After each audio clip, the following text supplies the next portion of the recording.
오늘은 저와 여러분이 한 절씩 나누어서 보시겠습니다. 제가 19절 말씀 먼저 읽습니다. 한 부자가 있어 자색 옷과 고운 베옷을 입고 날마다 호화롭게 즐기더라.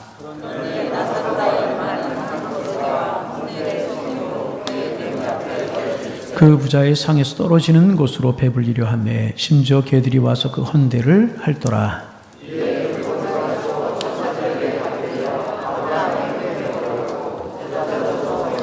그가 음부에서 고통 중에 눈을 들어 멀리 아브라함과 그의 품에 있는 나사로를 보고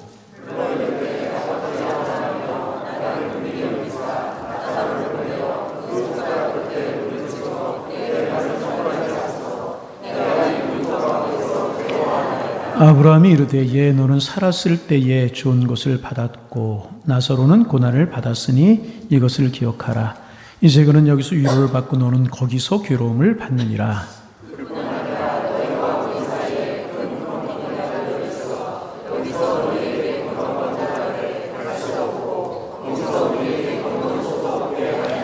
이르되 그러면 아버지여 구하노니 나사로를 내 아버지 집에 보내소서.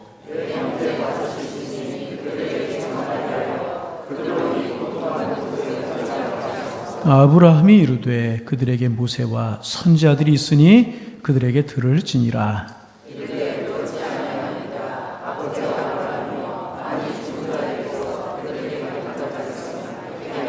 함께 보십니다. 이르되 모세와 선지자들에게 듣지 아니하면 비록 죽은 자 가운데서 살아나는 자가 있을지라도 권함을 받지 아니하리라 하였다 하시니라. 아멘.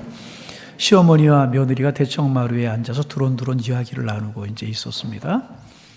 조그만 손주 녀석이 쪼로로 달려오더니 할머니에게 어머니에게 대출을 한 개씩 드리는 겁니다. 가만히 보니까 할머니에게 드리는 것은 아주 크고 먹음직스럽게 생겼는데 엄마에게 드리는 대출을 가만히 보니까 못생기고 자꾸 쪼글쪼글한 대출을 이제 드리는 것이었습니다. 엄마의 마음이 조금 서운했어요. 그렇지만 이제 칭찬했습니다. 아이고 우리 아들 다 컸네, 철들었네, 할머니에게 좋은 거 드릴 줄 알고. 그러면서 보니까 할머니가 너무너무 기분 좋아하시는 거예요. 싱글벙글 하시는 거예요. 나중에 아들과 둘이 있을 때 엄마가 아들에게 물었어. 야 이 녀석아, 너 할머니 큰 거 드리고 엄마는 작은 거 주냐? 너 그러기냐? 이제 그랬어요. 그랬더니 이 녀석이 엄마 귀에다 대고 속삭였습니다. 엄마 그거 개똥에 떨어졌던 거야. 할머니 할아버지 여러분, 손주들에게 절대로 속지 마시기 바랍니다. 여러분 이러면서 이제 가정 안에서 이제 사랑 나누고 뭐 그러고 사는 것 아니겠습니까? 그런데 사랑하다가도 괘씸한 생각이 들고 또 서운하고 미워하다가도 또 사랑하기도 하고 그렇게 애정관계가 복잡하게 생기게 되기도 하는 것이 가정이 아니겠습니까? 그래서 어떤 사람은 가정 안에서 상처를 받기도 하고 아픔을 느끼기도 하고 이제 그러는 것입니다. 그래서 이제 가정에서 사랑 때문에 문제들을 안고 살아가기는 하지만은 그래도 가만히 생각해 보세요. 이 세상에 많은 단체들이 있고요. 많은 모임들이 있잖아요. 그런데 그 중에서 뭐니 해도요. 사랑으로 가장 똘똘 뭉친 곳은요. 가정이잖아요. 저 자녀들을 가만히 보면서 그런 마음이 들어요. 내가 언제까지 살겠는가. 나중에 하늘나라 가면 저 녀석들이 험난한 세대를 잘 살아야 될 텐데 그런 염려가 이제 됩니다. 그래서 자녀들을 보면서 하나님 앞에 기도드리지 않을 수 없게 되는 거예요. 이게 사랑 아니겠어요? 그러면 그런 마음이 길에 가는 젊은이들, 아이들 다 보면서 그런 마음이 다 그런 영적 부담을 느끼게 되나요? 그렇지 않잖아요. 자식이니까, 내 새끼니까, 내 가족이니까 그런 마음이 들고요. 그런 사랑이 흘러나가게 되는 것이라는 거죠. 집안의 형제들이 아웅다웅 싸워요. 그러다가도 밖에 나가서 동생이 다른 아이한테 얻어맞으면 제일 먼저 팔을 걷어붙이고 달려드는 게 누구예요? 형이잖아요. 집안에서는 형이 동생을 때렸지만 밖에 나오니까 그래도 형이 동생을 편들어주고 지켜주는 거예요. 부모님이 세상을 떠나고 나면 같이 세상을 살아가는데 자매들끼리 언니 동생 하면서 얼마나 소중한 관계로 세상을 살아가게 되는 것입니까? 그래서 하나님 우리에게 가정을 주시지 않았으면, 가정이 없었다면 우리가 이 세상을 어떻게 살아갈까 하는 생각이 듭니다.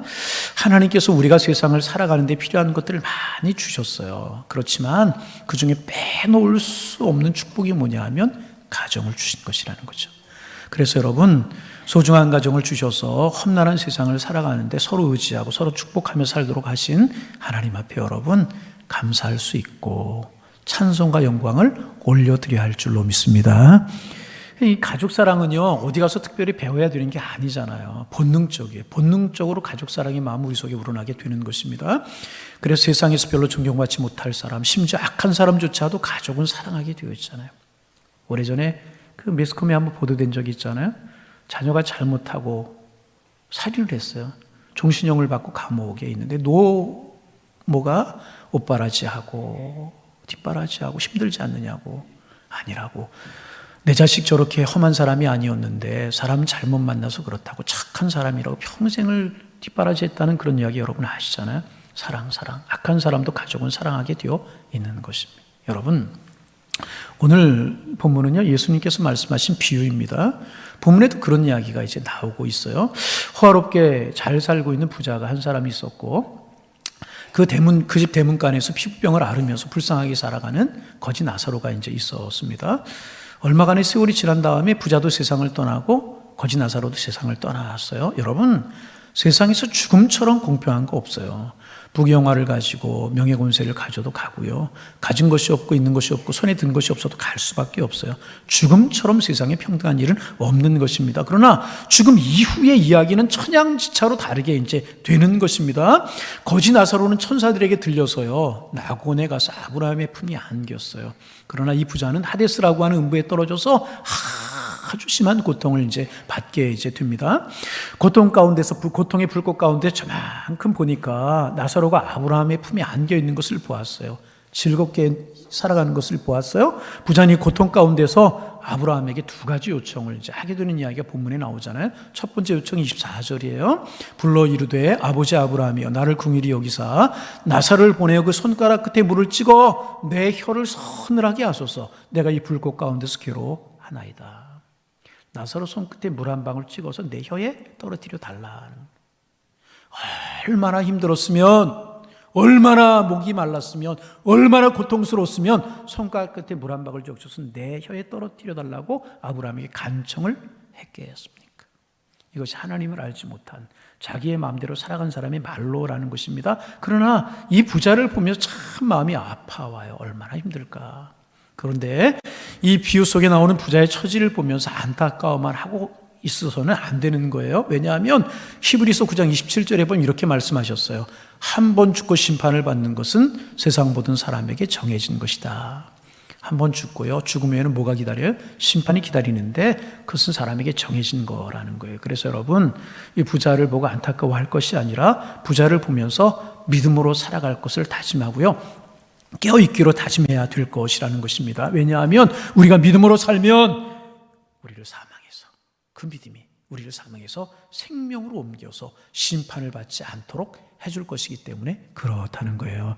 그런데 이 부자는 그것을 받아들이지 않아서요, 그렇게 어려움 가운데에서 이런 요청을 하고 있고요. 두 번째 요청을 합니다. 27절, 28절입니다. 이르되 그러면 아버지여 구하노니 나사로를 내 아버지 집에 보내소서. 내 형제 다섯이 있으니 그들에게 증언하게 하여 그들로 이 고통받는 곳에 오지 않게 하소서. 두 번째 요청을 합니다. 나사로를 보내서 내 혀 끝에 물 한 방울 떨어뜨리게 없어서. 갈 수 없다, 그럴 수 없다. 그러니까 이번에는 내 형제 다섯이 있으니까 나사로를 그리로 보내서 그들이 이 고통받는 곳에 오지 않게 좀 해달라고 요청을 이제 합니다. 여러분, 저는 이 말씀을 읽으면서 마음이 숙연해져요. 왜 그런가? 이 말씀 속에요, 부자가 가족을 사랑하는 사랑의 마음이 진하게 배어있기 때문에 그래요. 이 부자는요, 내가 이 음부의 고통에 떨어졌다고 해서 너희들도 와서 고통을 받아라, 그런 삐뚤어진 인격을 소유한 사람은 아니었다는 것입니다. 나는 이렇게 되었지만, 나는 음부에 와서 고통을 당하지만 내 형제들, 가족들은 이런 곳에 오면 절대로 안 되니까 나사로를 형제들에게 보내서 여기 오지 않도록 해달라고 요청을 한 것을 보면 이 부자는 정말 가족을 사랑하는 사람이 틀림이 없었습니다. 그러면 여러분, 가족을 사랑하는 이 부자의 사랑이 열매를 맺어야 되는 것 아니었겠습니까? 그런데 부자의 가족 사랑 열매를 맺지 못하고 실패로 끝났어요. 나사로 갔나요? 그들 천국에 왔나요? 그들 예수 믿게 되었나요? 그런 기록이 없잖아요. 부자의 가족 사랑이 실패로 끝나버리고 말아. 그러면 이 부자의 가족 사랑이 왜 실패로 끝났는가? 두 가지를 알 수 있어야 돼요. 이 부자가 왜곡된 사랑을 했기 때문에 그렇습니다. 이 부자는요, 왜 무슨 왜곡된 사랑을 했다는 것인가? 정말 필요한 것, 정말 가족들에게, 정말 인생들에게 필요한 것이 무엇인지를 모르는 왜곡된 사랑을 했기 때문에 그 가족 사랑이 실패해버리고 말았다는.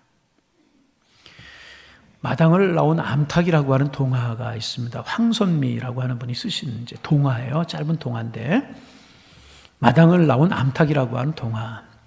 그 내용이 이래요. 양계장에 잎삭이라고 하는 이름을 가진 암탉이 있었어요. 이 암탉이 알을 쑥쑥 잘 낳는 거예요. 그런데 잎삭이라고 하는 암탉이 불만이 있었어요. 알을 낳을 때마다 주인이 다 가져가 버리는 거예요. 우리 알을 품고 싶은데 품어볼 수 없는 거예요. 그게 늘 불만이었었어요. 그러다 우여곡절 끝에 양계장을 떠나서 마당으로 나오게 이제 됩니다. 마당으로 나와서 보니까 알 하나가 숲속에 있는 거예요. 그래서 그것을 품게 되는 겁니다. 그런데 알고 보니까 그 알은 뽀얀 오리라고 하는 청동오리가 낳은 알이에요. 그런데 이 뽀얀 오리는 쪽제비에게 그만 잡혀먹고 말았어요. 품을 수가 없는 거예요. 그래서 잎삭이 그 알을 대신 품어줍니다. 그 알이 오리 알인지 청동오리 알인지 모르고 품어주는 겁니다. 정성껏 품어주게 되고요. 시간이 지나자 부화가 돼서요, 알에서 청동오리 새끼 한 마리가 태어납니다. 그래서 그 청동오리 새끼를 초록머리라고 이름을 붙여주고 끔찍이 사랑하고 키워요. 자기 새끼인 줄 알고 끔찍이 사랑하고 키웁니다. 암탉이 청동오리 새끼를 키우는 거예요. 그런데 시간이 지나면서요, 이 초록머리하고 이제 그 잎삭이라고 하는 이 이제 암탉하고 갈등이 생기게 되는 거예요. 어떤 갈등이냐 하면, 초록머리는 청동오리잖아요. 그러니까 본능 속에 날고 싶은 욕망이 있는 거예요. 청동오리 날아다녀야 되니까. 그래서 이 잎삭에게 하늘을 훨훨 날고 싶다고. 그랬더니 잎삭이 꾸중을 합니다. 야, 이놈아, 우리 닭은 못 날러. 너 괜히 엉뚱한 짓 하지 마. 위험한 일 하지 마. 다쳐. 그러는 거예요. 초록머리는 뭐예요? 마음속에 이 본능이, 날고 싶은 본능이 있잖아요. 그러니까 나는 날고 싶은데, 이러면서 잎삭과 초록머리 사이에 갈등이 벌어지게 이제 되고 깊어지게 되는 것입니다. 여러분, 아주 많이 사랑해요. 끔찍이 사랑해요. 그런데 갈등이 깊어지는 거예요. 왜 그래요? 이 녀석이 닭이 아니고 오리라고 하는 사실을 잎삭은 몰랐다는 거예요. 거기에서 오는 왜곡된 사랑에서 오는 갈등이었다는 거예요. 끔찍이 사랑하는데 갈등하고 고민하게 되는 것입니다. 못하면 그 다음 이야기 어떻게 됐습니까? 설교 시간이라 이야기하기가, 집에 가서 인터넷 치면 나와요. 한번 읽어보세요. 결국 이 청동오리, 초록머리는요, 좀 자란 다음에 홀홀 날아가지고요, 잎삭이 곁을 떠나게 되었답니다. 예. 마당을 나온 암탉이라고 하는 동화의 내용인데, 여러분, 우리 가정 안에서 그럴 때가 있어요. 부모님이 자녀를 끔찍이 사랑해요. 자녀가 부모 사랑 안 하는 거 아니에요. 그런데 뭔가 부모님과 자녀들 사이에 맞지 않을 때가 있다는 거예요. 부모는 자녀를 끔찍이 사랑하는데 이게 사랑으로 다가오는 것이 아니라 못 견딜 간섭으로 다가올 때가 있다는 거예요. 그래서 뚫뚫거려요. 뭐 이것도 저렇고 저것도 이렇고. 그런 부모님은 또 마음이 섭섭해하는 거예요. 내가 너를 얼마나 사랑하는데 어떻게 그것을 모르고 그럴 수 있느냐? 섭섭해하는. 그래서 갈등이 되게 되는, 피차 상처를 받게 이제 되게 되는 것입니다. 여러분, 사랑한다고 다 되는 게 아니라는 거예요. 정말 상대방이 필요한 것이 뭔지를 알고 사랑하지 않으면 그 결과가 오히려 상처가 되고 많이 어려워지게 되는 경우도 있다는 거예요. 여러분, 다시 본문으로 이제 돌아가서 부자 이야기로 우리 한번 돌아가 봅니다. 여러분, 그러면 이 부자의 가족들에게 정말 필요한 것이 뭐였겠어요? 이 부자의 가족들에게 정말 필요한 것이 무엇이었고 무엇을 주는 것이 사랑이었겠느냐 하는 겁니다. 여러분, 이 질문에 대답을 하기 위해서는요, 사람은 어떤 존재인가, 인간은 어떤 존재인가 하는 근원적인 질문에 대해서 먼저 대답을 해야 하는 것입니다. 여러분, 인간은, 사람은 어떤 존재들입니까? 배부르게 먹여주기만 하면, 좋은 옷을 입혀주기만 하면 되는 그런 존재입니까? 배만 부르면 행복한 존재가 사람인가요? 아닙니다. 그렇지 않습니다. 만약에 그렇다면요, 그것은 짐승과 진배가 없는 거예요. 사람은 그렇지 않아요. 사람은 여러분, 그래서요, 배가 많이 불러도 불행한 경우가 있어요. 반대로 몇 날 며칠씩 굶어도 한없이 행복하기도 하고 그런 존재가 사람이라. 그렇잖아요. 몇 날 며칠 굶어도 행복할 때가 있고요, 배부르게 먹어도 불행할 경우가 있다. 왜 그렇습니까? 이게 중요합니다. 우리 사람은요, 육체만 가진 것이 아니라, 육체만 있는 것이 아니라 우리 안에는요, 속사람, 영혼이 있기 때문에 그렇습니다. 그래서 여러분, 영혼도 육체도 다 가지고 있는 사람을 사랑하려고 하면 어떻게 해야 되는 거예요? 간단합니다. 육체도 사랑해야 되고 영혼도 사랑해줘야 되는 것이라. 육체도 만족해야 되고요, 배불러야 되고요, 영혼도 만족해야 되고 영혼도 배불러야 되는 것입니다. 육체도 영혼도 배부르게 해야 온전한 사랑이 되어야 되는 것이라는 거예요. 그런데 여러분, 불행하게도 이 부자는요, 육체는 사랑했어요, 많은 것 중. 그런데 영혼도 사랑해줘야 된다는 사실을 몰랐다는 것입니다. 그래서 요즘식으로 말하면요, 좋은 것 먹여주고 좋은 것 입혀주고 좋은 선생님 찾아 공부시켜주고 형제들 때마다 선물 보내고 명절 때마다 선물 보내고 자주 불러서 맛있는 것 잘 차려서 먹여주고 돈으로 할 수 있는 모든 사랑을 베풀어 줍니다. 그러나 이 부자는 유감스럽게도요, 영혼을 사랑해 줘야 된다는, 영혼을 위해서 무엇인가를 준비해 줘야 된다는 사실은 몰랐다는 거예요. 이게 부자의 잘못. 그래서 여러분, 이러다 보니까 심각한 것이 있어요. 뭔가 자기를 사랑함에 있어서도 자기 육체만 사랑했지 자기의 영혼은 사랑하고 자기의 영혼을 위해서 준비할 줄은 몰랐다는 거예요. 그래서 여러분, 오늘 보면 19절 말씀 보세요. 이 부자가 자기를 어떻게 사랑했는가가 나오잖아요. 한 부자가 있어 자색 옷과 고운 베옷을 입고 날마다 호랍게 즐기더라.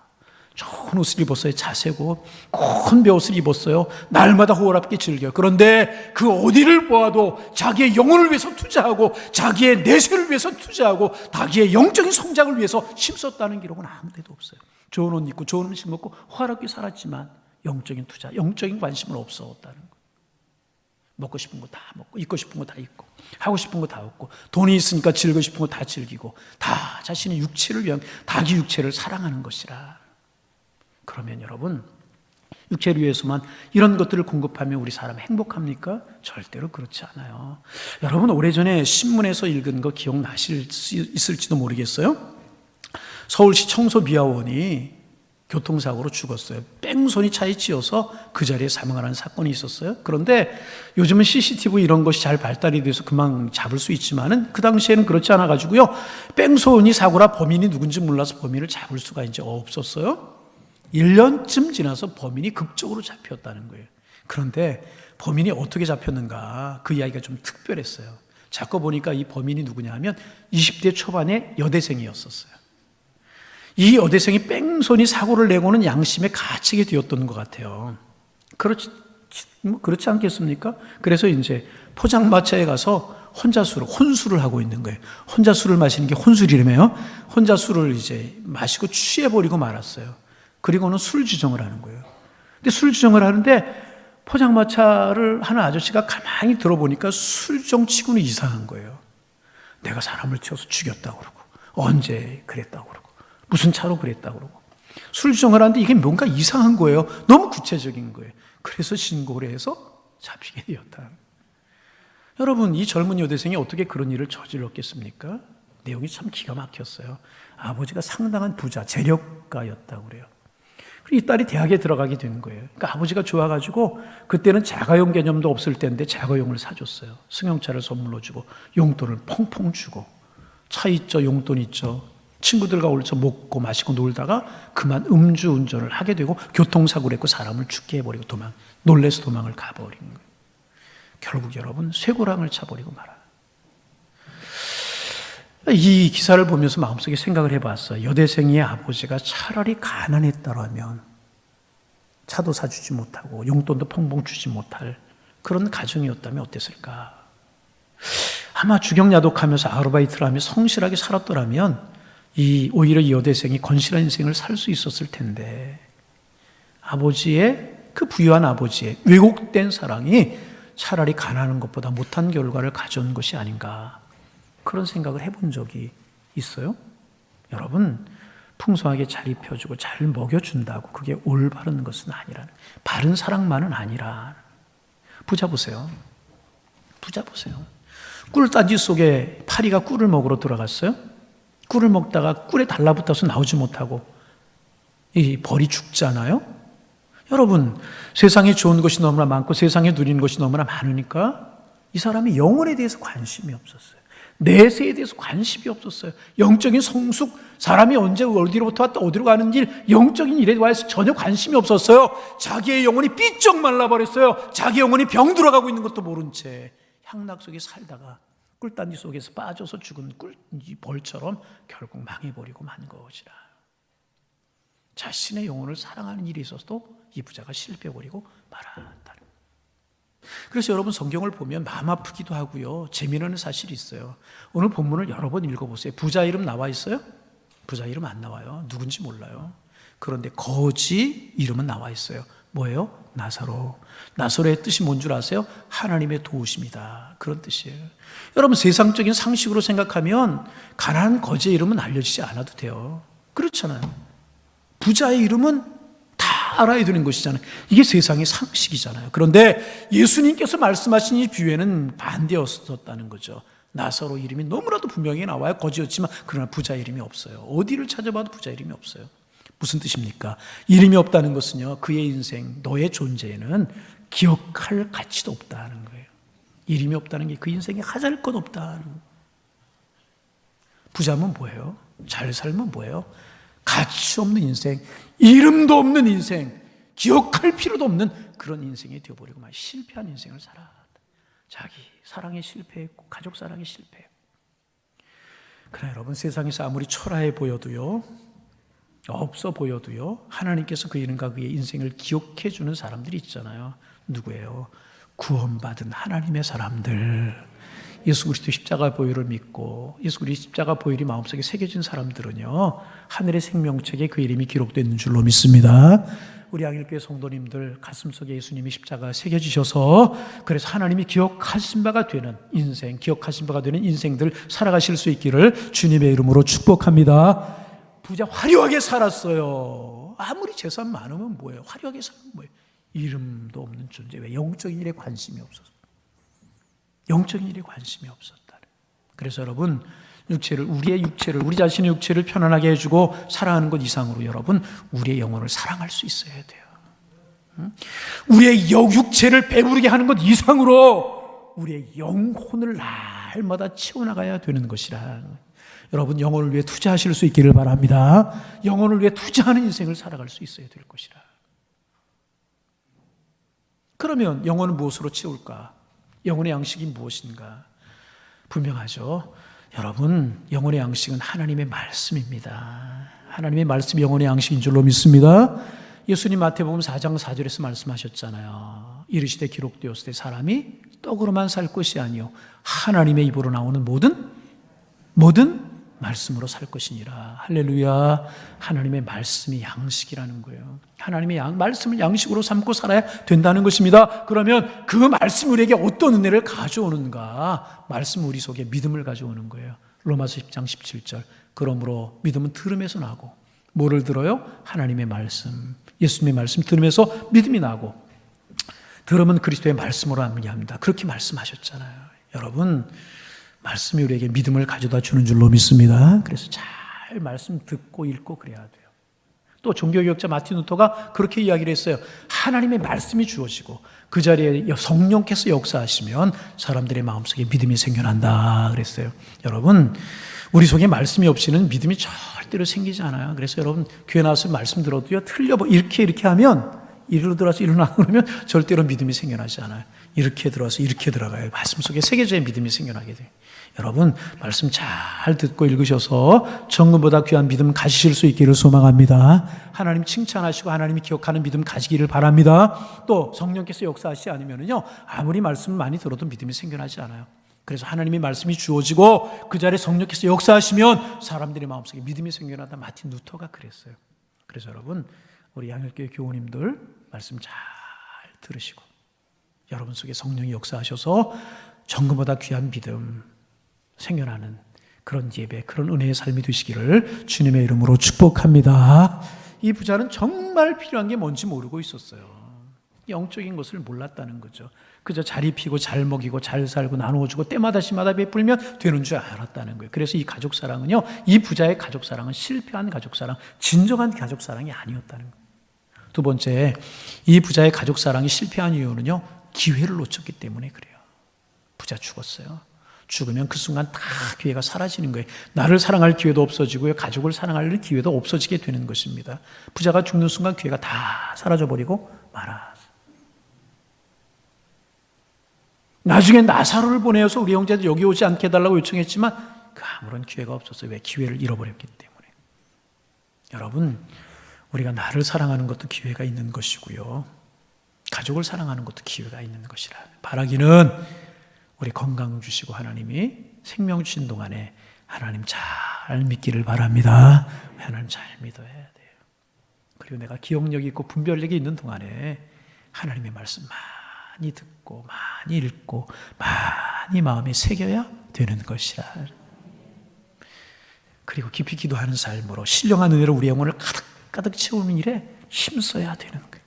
그래서 여러분 죄송합니다. 핑계 대지 말고. 왜 핑계 대지 말라고요? 이래서 예배 못 나가고, 이래서 새벽 예배 못 나오고, 이래서 이렇고 핑계하지 말고 주시는 삶의 상황 가운데서 최선을 다해서 영적인 일에 관심을 갖고 힘쓰도록 노력해야 되는 거예요. 거기에다 겸손한 마음, 온유한 마음, 그리고 두드려움, 그리고 화평하는 마음, 그리고 맑은 마음을 더해서 우리의 마음을, 우리의 영혼을 아름답게 갖고 살찌울 수 있어요. 우리 영혼이 아름다워지고요, 우리 영혼이 살찔 수 있어야 된다. 주님 보시기에 아름답구나, 그럴 수 있어요. 나를 사랑하는 기회도 잊어버리면 안 되고요, 가족을 사랑하는 기회도 잊어버리면 안 되는 것입니다. 여러분, 가족 사랑 중에 가장 큰 사랑이 뭐예요? 그 가족, 예수 믿고 하나님의 나라 가게 해드리는 거잖아요. 오늘 새벽에도 안타까운 소식 하나 들었는데, 우리 고 박영복 고인이 되셨죠? 지영숙 권사님 부군 되시는 박영 집사님이 투병하시다가 이제 오늘 새벽에 소천하셨어요. 샘물 호스피스 가 계시다가 이제 오늘 이제 우리 사부 예배 마치고 제가 바로 임종 예배 드리러 가야 될 것 같은데, 내일 이제 입관 예배하고 모레 발인 예배 하겠죠? 가족들 유리해 주시기를 바랍니다. 이제 어느 교회에서 있었던 일인데, 예수 믿는 가족이 아무도 없는 가정에 신앙생활하는 어느 집사님이 계셨어요. 가족들 모두가 예수 안 믿으니 얼마나 마음이 절박했겠어요. 열심히 기도하셨어요. 열심히 전도하셨어요. 그래서 가족들이 13명이었대요. 그런데 11명을 주님께로 인도했어요. 얼마나 큰 복입니까? 여러분에게도 그런 은혜가 있어지기를 바랍니다. 근데 정작 누가 예수를 안 믿어서 13명 중에 11명이라고 그랬죠? 두 분이 누군가? 친정 아버지, 어머니. 예수를 안 믿으시는 거예요. 얼마나 마음이 안타깝고 힘드셨겠어요. 그런데 참 놀라운 사실은요, 남편 되는 집사님이 은혜를 받았어요. 남편 되는 집사님이 은혜를 받아가지고 난생 처음 전도라고 했는데 누굴 전도했느냐? 장인 장모님에게 한 거예요. 그래가지고요, 이상하게 또 장인 장모님이 이 사회의 말을 들었어요. 그래서 교회 나오셨어요. 이럴 때 좀 할렐루야 하면 얼마나 좋을까. 할렐루야 하면서 우리 가정에도 그런 소망이 이루어지게 하옵소서. 그런데 여러분, 참 놀라운 게요, 그분이 그렇게 교회를 나오시고 2주 교회 출석하시고 돌아가셨어요. 하나님의 부르심을 받으셨다. 사위가 강력한 권면으로 교회 인도하셔서 2주 교회 나오고 목사님 기도받고 가셨는데 2주 만에 갑자기 심장마비로 돌아가요. 여러분, 사위가 2주 전에 강력하게 권면하셔서 이 장인 어르신 교회 나오시지 않았다면 어떻게 되었겠습니까? 어떻게 되었겠느냐 말이죠. 여러분, 저는 장례를 많이 집례하는 목사입니다. 가장 안타까운 것이 부모님들 예수 안 믿고 돌아가셨을 때 안타까운 자녀들의 마음을 보면서 얼마나 가슴이 아프지. 제가 지난주에도 구역자님들하고 같이 예배를 드리면서 어느 집사님께, 집사님 참 귀한 일 하셨습니다. 뭐요?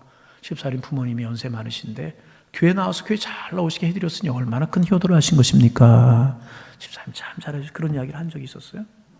2주간의 예배가 그 가족들에게 마지막 아버님을 사랑할 수 있는 기회였다는 것입니다.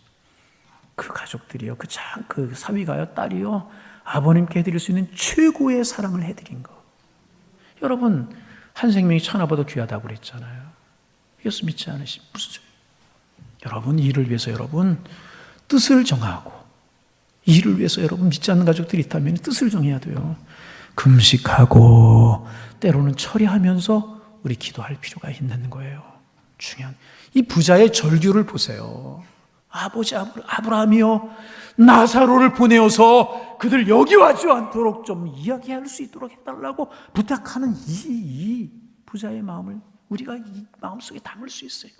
절규를 하고 있잖아요. 절규를. 내 끝에 손끝에 물 한 방울 떨어뜨려 주옵소서. 그 다음에 절기가 뭐예요? 내 사랑하는 형제들 여기 와지 않도록 나사를 보내어서 그들을 권면할 수 있는 기회를 달라고 절규하잖아요. 기회가 있는 거예요. 여러분, 오늘 뜻을 정하시기를 바랍니다. 기도하시기를 바랍니다. 금식하면서 기도할 수 있어요. 이 일을 위해서. 이게 가장 소중한 것이. 아무리 천하를 가져도 여러분 구원받지 못한 무슨 소용이 있냐 말이죠. 그래서 여러분, 여러분의 영혼이 정말 주님 앞에 잘 준비되고 여러분의 가족, 진정한 가족 사랑을 할 수 있는, 그 가족 사랑이 열매를 맺을 수 있는 축복이 여러분들의 가정에 주렁주렁 열매를 맺혀지기를 주님의 이름으로 축원합니다. 오늘 성령 강림 주일이에요. 오순절 마가의 다락방에 성령이 강하게 임했어요. 방언도 나타나고 예언도 나타나고 환상도 나타나고 병 고치는 신의 은사도 나타나고 그랬어요. 그러면 성령을 하나님께서 주신 목적이 무엇인가? 성령을 보내신 목적이 무엇인가? 방언을 하고 병을 고치고 환상을 보고 예언하고 그러기 위해서 여러분 성령을 보내셨어요. 그런 것들은 수단에 불과한 거예요. 하나님께 성령을 이 땅에 보내신 것은요, 복음을 통해서, 예수 그리스도의 피 묻은 십자가의 복음을 통해서 구원을 이루게 하시는데 성령을 보내신 목적이 있는 것입니다. 그래서 성령 충만한 사람 복음을 전하게 되어 있고요. 성령 충만한 사람은 올바른 가족 사랑하게 되어 있고요. 성령 충만한 사람은 육체만을 사랑하는 것이 아니라 영혼도 사랑하게 되어 있는 것이라. 여러분 성령 충만하기를 바랍니다. 그래서 여러분 영혼을 위해서 준비하시고요.